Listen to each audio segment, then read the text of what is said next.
that, again, another great marvel. Putting everybody down. The Most High said, "Fear not, for every place where you set your foot, I have given you." And for us to come from being a nobody to being a somebody, or from a baby to just ruling, that was a great marvel. And in all the other places where, like in Babylon, when we was in Babylon, and you had um, Shadrach, Meshach, and Abednego, um, when they were in the furnace, that was a great marvel. When Daniel was in the lion's den, another great marvel. And speaking on that, it just came to mind. Shadrach, Meshach, and Abednego. These wasn't their real names.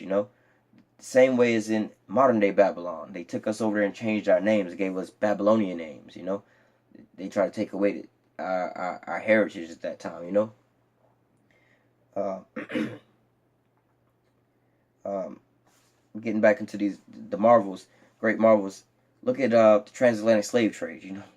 That for somebody to survive that, and to keep pushing and not be destroyed after that, that's a great marvel. That's the biggest atrocity in the planet Earth ever. The biggest, how do you say, criminal act. The biggest. That was the worst thing ever on the planet Earth. And we still here. We aren't completely destroyed like the Most High said. I would have, completely destroyed them. At least the heathen would have taken it upon themselves to say, "Look what I have done." That's a great marvel. And for us to be completely dead, like in Ezekiel when they talk about the valley of dry bones, that's basically that's literally us. We were dead. Now the Most High is starting to raise us back up. This isn't coming from, none of this truth is coming from like colleges or anything like that. We just starting to speak and go out on highways and the byways, and brothers are waking up. And I can imagine from the beginning, I started with a small group, and now look, you got camps springing up all over the whole globe. And Babylon is starting to fall from the prophecies that's being spoken from the prophets out right now. This is another great marvel. And when you see our salvation and the deliverance, that's going to be the greatest marvel on the planet Earth it has ever been. It's already been documented about in the scriptures, but I mean, that's just another great marvel. To the next scripture.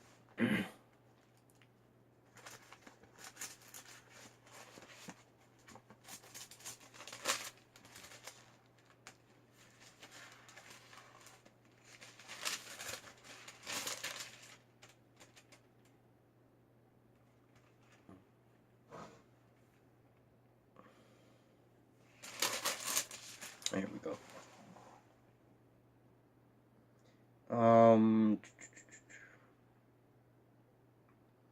Just jump straight to the point. Genesis 26 and verse 4.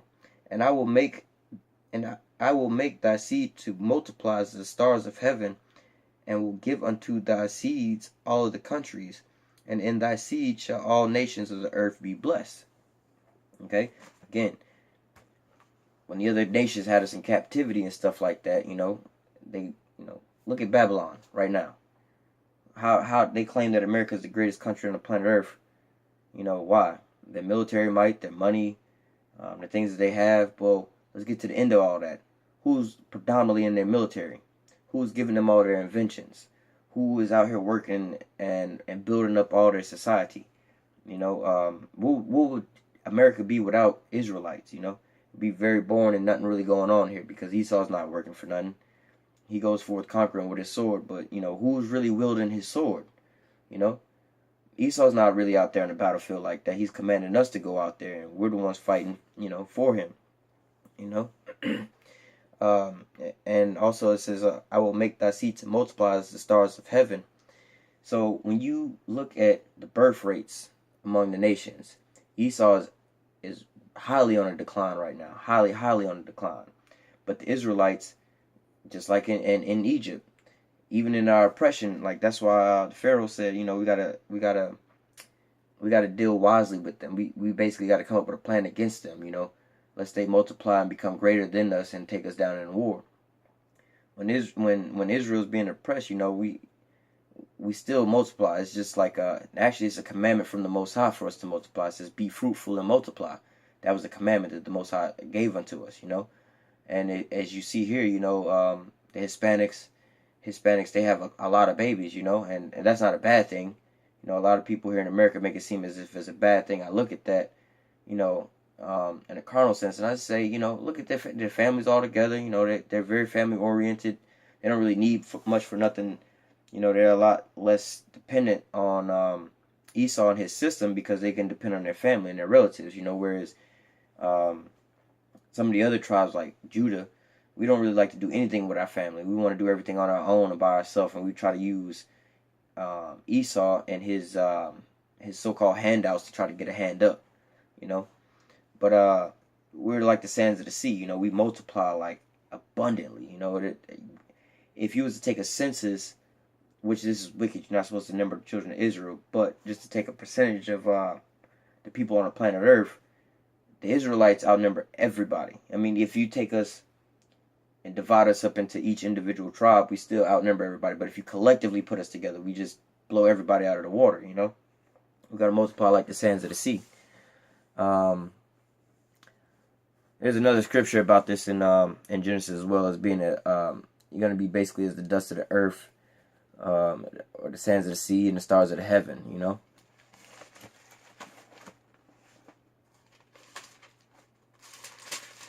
Got quite a bit of scriptures to get through, so I'm trying to just get through them as quick as possible because I know it's going to be quite a long lesson. This is Psalms 137, and I'll start at 1 and go through 4. It says, by the rivers of Babylon, there we sat down. Yea, we wept when we remembered Zion. Okay? So this is basically going on right now. Okay? By the rivers of Babylon, there we sat down. Yea, we wept remembering Zion. Trying to go back home. We hanged our harps upon the willows in the midst thereof. For there they that carried us away captive required of us a song, and they that wasted us required us mirth, saying, sing us one of those songs of Zion. So basically here in our captivity, our slave master, let's go back in the slave days, and modern day, they want us to entertain them, even back into the Roman days, and the gladiators. They wanted us to go perform for us, make mirth of us, like entertain us, keep us occupied, make us laugh, If you brothers can remember the Michael Jackson video, Do You Remember the Time, with Eddie Murphy. Eddie Murphy was playing a Hamite, and Michael Jackson, obviously an Israelite. That's a prime example of this, He says, come sing us a song of Zion. He came before the Pharaoh to entertain the Pharaoh. The Pharaoh only wanted us as entertainment. We wasn't good enough to be the Pharaoh. We was only good enough to entertain the Pharaoh, And why wasn't there any Egyptians? Well, they had Egyptians entertaining the Pharaoh, but he was bored with them. He called upon one of the children of Israel to sing a song of Zion. The same way they do today, it's not enough for them to have, like, let's say, Donald Trump wouldn't necessarily have like a Beyonce or somebody like them around them, but for one of their shows or dinners, they could have her singing, but they don't really want to hang out with anybody like that. They could have some of these celebrities come to certain events to perform for them, but they don't want to, bring them to the house, invite them over for dinner, meet the family and kids like that. They just want that entertainment, It says, how shall we sing the Lord's song in a strange land? We're here in a strange land. Hang on 1 second.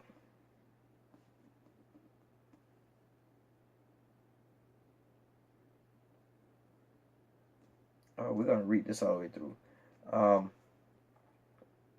Actually, for time's sake, we're not going to read this all the way through because we're going to get back into this same scripture in another lesson. But, how can we sing the song of Zion in a strange land, When we're trying to be comfortable and do the things we do, we don't really know what's going on here because everything's kind of been washed from us. So now when you hear about the hip-hop songs like I was getting into earlier, we're singing about drug dealing and trapping and being the baddest bitch and stuff like that. How can we sing a song of Zion, when we're in a strange land? We're in the land of our oppressor, so we only know about the things that our oppressor tell us about.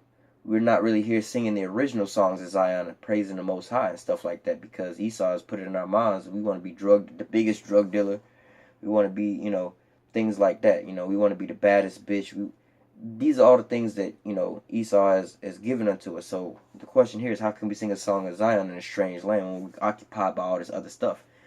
Obviously, if we had the Most High in our mind, and we was in our right mind, we wouldn't be in this strange land in our captivity. So, you know, Scripture just speaks for itself.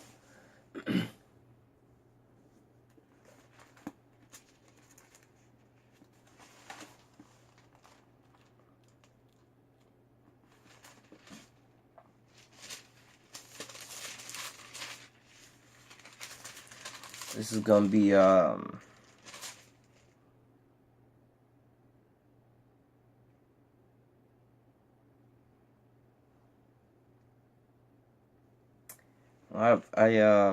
read this in the other lesson talking about Solomon and how he's like. I'm gonna just get to this one point here. It says Song of Solomon, um, chapter 1, verse 10.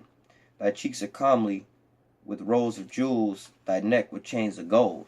Okay, I'm gonna get into a couple different scriptures later on, talking about these descriptions and jewelry and the bling and stuff like that. You know, this should be an obvious one. You know, who do you see always decked out? You know, Judah could be broke as all outdoors, staying with somebody else, but please believe they're gonna have some kind of jewels on, whether it be real or fake. They're gonna have some kind of jewels on. We always, you know, we like to be fresh. You know, we like the bling to stand out. You know, and again, because I'm around a lot of so-called Mexicans or Issacharites, I see them a lot, and I can, you know, pick out certain things from them. So when I see them, one of the things I noticed growing up around a lot of Mexicans was, at young ages, they would come out with, you know, thick gold chains, gold everything. They would have a lot of gold, you know. It's just something in their spirit. They, if you was to ask them why they like gold so much, they couldn't tell you why, you know. But like the scripture says, you are all the children of the Most High, you know. You have a zeal of the Most High, but not according to knowledge. The Bible here is telling you, you know, like, this is you that they're talking about. You just don't want to accept that. Whether you try to run from it, hide from it, there's nothing you can do about it. This is you all day. Whether you want to, the only thing you can do is either accept it or not accept it, you know. It's like the judge telling you, look, you finna go to jail for life. There's nothing you can do about it except for either accept it or not accept it. And if you don't accept it, you still going to jail for life. It don't matter if you don't believe it or not. That's just what it is, you know.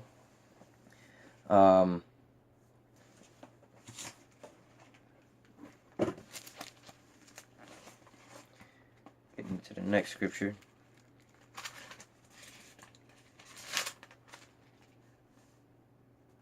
This is I'm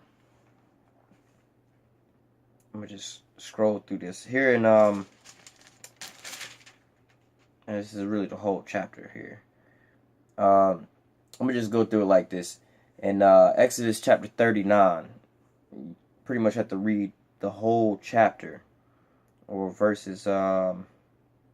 Just read Exodus chapter 39, you know, the whole chapter. But just to jump into what it's about, this is talking about Aaron and getting his priesthood garment and the garments and stuff together, and stuff like that.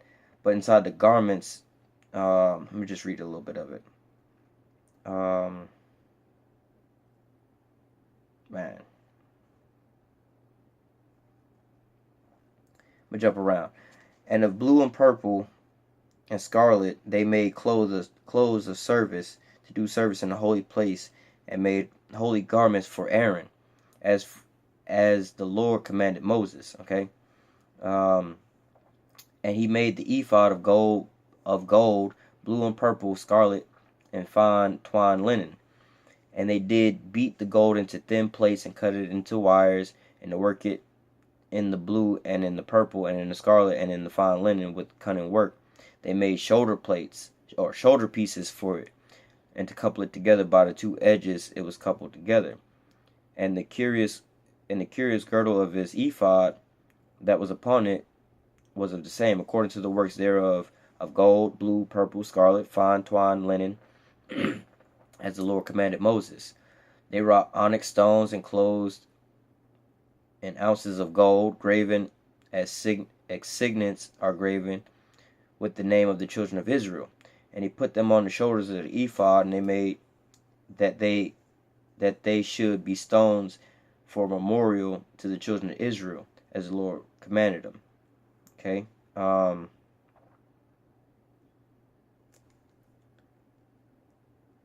I'm gonna jump down to verse 10. I mean, this is just describing his garments, okay? And they set in it 4 rows of stones. The first row was sardis, a topaz, a carbuncle. This was the first row. Second row was an emerald, a sapphire, and a diamond. The third row was a ligure, agate, and amethyst. The fourth row was beryl, onyx, and jasper, and they were enclosed in ounces of gold. In their enclosings. Okay, and the stones were according to the names of the children of Israel, 12 according to their names, like the engraving of the signet. Everyone with his name according to the 12 tribes. Okay, and it just keeps going on. And they made upon the breastplate chains at the ends of. They made chains at the end of wherein work of pure gold. Okay, so basically, hold on. And they put together two wreathen chains of gold and 2 rings at the ends of the breastplates. So, like I said, you have to read this whole chapter. But basically, what they're doing is making, you know, Aaron's outfit and stuff like that. But they also get into the ephod and his outfit, you know. And when you go into it, they're describing all these stones: diamonds, emerald, sapphires, amethyst, things like that, and gold. Like, who do you know is decked out like that? You know, I mean, just imagine you see an Edomite walking around with a big gold chain on with all these different color stones and stuff in there. Your first thought come to mind is, oh, he trying to be like Jake. You know, you see an Asian, a Moabite, walking around thick gold chain on with stones all in it, colorful stones in it. First thing come to mind is he trying to be like Jake. Again, these things are just inside of us, not knowing why. You know, it's just our spirit. Our spirit bears witness that we're the children of the Most High. You know, this is just what we do naturally. You could ask any Israelite, why you like jewelry so much? Why you like these stones so much? Why do you think that you look good when you have this on? This is the reason why. This wasn't something that they trained us to be. Like, Esau didn't train us and prepare us to want to be looking fresh in jewelry and stuff like that. If anything, that make him look bad. You know, if we coming up and looking good, then something's wrong, because we're supposed to be in captivity comparatively to him. We're supposed to be beneath him, you know. We just jump to the next one.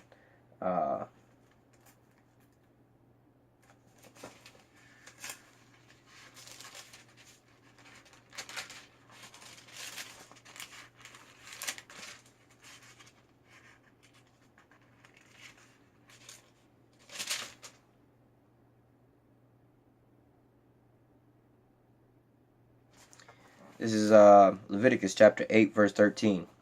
And Moses brought Aaron's sons and put coats upon them, and girded them with girdles, and put bonnets upon them, as the Lord commanded Moses. Okay, the bonnets. Now, when we get into the headgear, right?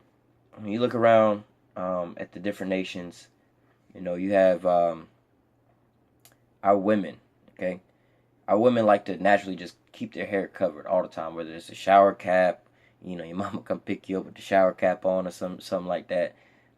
You know, they got their hair tied up, stuff like that. You know, even some men, you see the men wearing, you know, things over their heads, the bonnets and stuff like that. This is just something natural. When you look back to one of our customs, this is the things that we did. You know, most 2/3 or modern day women, if you was to tell them that they should be dressed like the women in the Bible, their first reaction would be like, "Why I need to be doing all of that?" You know, but not knowing naturally, you know, that, like, wait a minute, when nobody's commanding you to cover your hair up, you naturally want to cover it up. The majority of women who get their hair done have their hair covered the majority of the time. They only uncover it when they're going out. You know, a woman's glory is her hair. You know, subconsciously, she probably knows that. You know, or think about that. You know.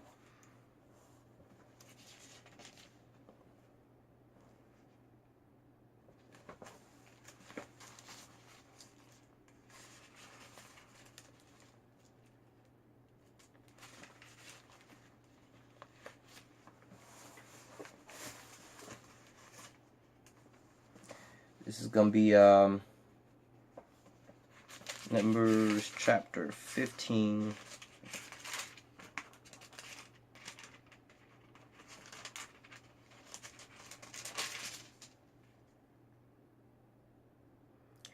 this is chapter 15, verse 37 through 41.